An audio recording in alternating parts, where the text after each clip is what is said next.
నుంచి తాను నీలో లీనమైనది ఆదిశక్తి ఆకృతి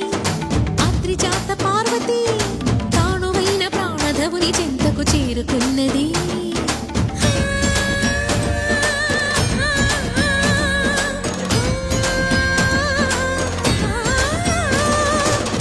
భువికి తరలించేలా ధరణి దివిని తలపించేలా